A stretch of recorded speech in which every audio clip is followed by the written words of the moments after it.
আসসালামু আলাইকুম। আমি জান্নাত। কুক বাই জান্নাতে আপনাদের আরো একবার স্বাগতম জানাই। কাঁচা আম দিয়ে আচার তৈরি করতে চাইলে এই আচারটা তৈরি করতে পারেন।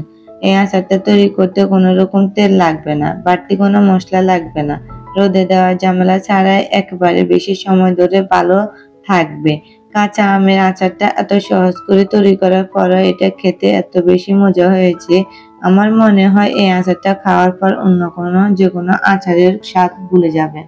আজকে এই আচারটা তৈরি করার জন্য আমি এখানে 1 কেজি পরিমাণ কাঁচা আম নিয়েছি। এই আচারটা তৈরি করার সময় চেষ্টা করবেন যে আমগুলো নিবেন ওই আমগুলো যেন পরিপক্ক হয়, মানে আমের আটি বা বীজটা যেন শক্ত হয়, তাহলে আমের আচারটা খেতে দেখতে অনেক সুন্দর হবে। সবগুলো আমকে ধুয়ে পরিষ্কার করে নিয়েছি। এরপর আমগুলোকে আমি একটু টিস্যু পেপার দিয়ে মুছে নিচ্ছি যেন আমের গায়ে কোনো এক্সট্রা পানি না থাকে। দীর্ঘদিন ভালো রাখার জন্য এই টিপসটি ফলো করতে পারেন।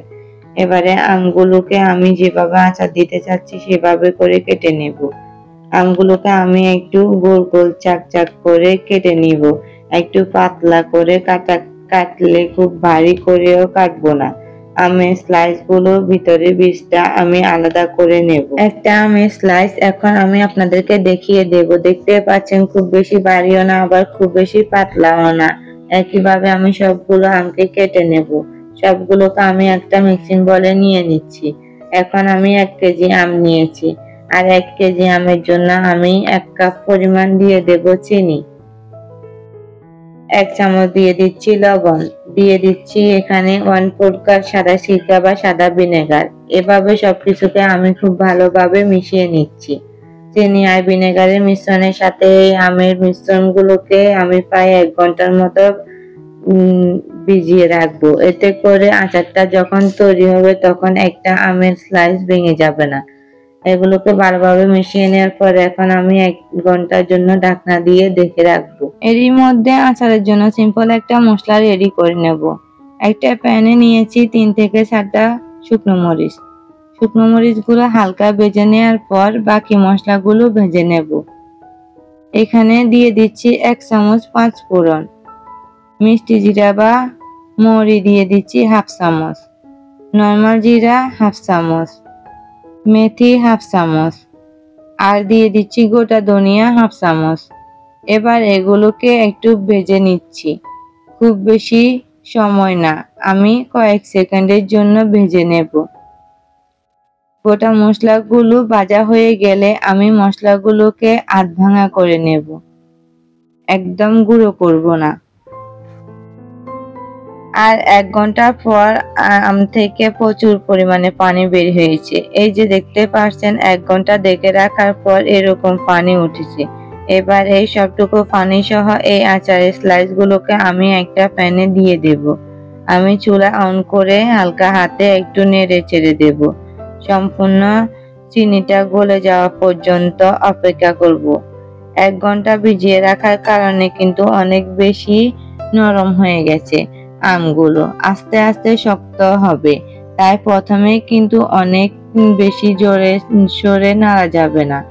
একটু পর পর আলতো হাতে নেড়ে ছেড়ে দিতে হবে। প্রায় 10 মিনিটের মতো জাল করে নেয়ার পর আমের স্লাইসগুলো শক্ত ও স্বচ্ছ হওয়া শুরু করেছে। ঠিক এই অবস্থায় আমি এখানে দেব সামান্য লাল মরিচের গুঁড়া আর দিয়ে দেব সামান্য হলুদ গুঁড়া।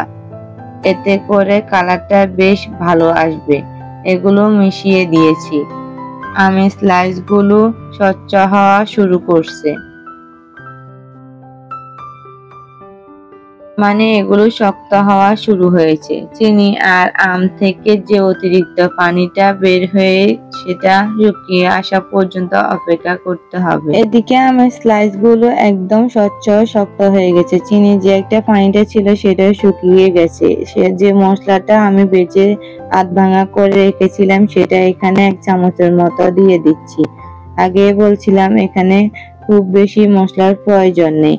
আর আমের স্লাইসগুলো দেখে খুবই স্বচ্ছ হয়ে যাওয়ার পর খুবই সুন্দর লাগতেছে, খুবই লোভনীয় লাগে আচারটা। আমার এই আচারটা কিন্তু তৈরি করা হয়ে গেছে। আমি আর বেশি জাল করব না। এর চেয়ে বেশি জাল করলে চিনিটা ক্যারামেল আইস হয়ে কালারটা চেঞ্জ হয়ে যাবে, এত সুন্দর কালারটা আর থাকবে না। এই যে মলের মতো দেখতে পাচ্ছেন, এগুলো কিন্তু চিনি, এগুলো পানি না। এগুলো ঠান্ডা হয়ে গেলে আচারের গায়ে গায়ে লেগে আসবে। ব্যাস তৈরি হয়ে গেল কাঁচা আমের লোভনীয় আচার। যখনই আপনারা এই আচারটা তৈরি করবেন, একটু বেশি করে তৈরি করবেন, কারণ এই আচারটা সবাই অনেক বেশি পছন্দ করে খাবে। আমি অল্প করে করেছি, এটা এখনই শেষ হয়ে যাবে। বছর জুড়ে সংরক্ষণ করার জন্য আপনারা এই আচারটাকে একটি কাঁচের জারে বা ফ্রিজে নরমাল চেম্বারে রেখে দিতে পারেন। আশা করি আমার আজকের এই আচারের রেসিপিটি আপনাদের কাছে খুবই ভালো লেগেছে আর সহজও লেগেছে। তাহলে আজকে এই পর্যন্ত। সবাই ভালো থাকবেন, সুস্থ থাকবেন। আল্লাহ হাফেজ। আসসালামু আলাইকুম।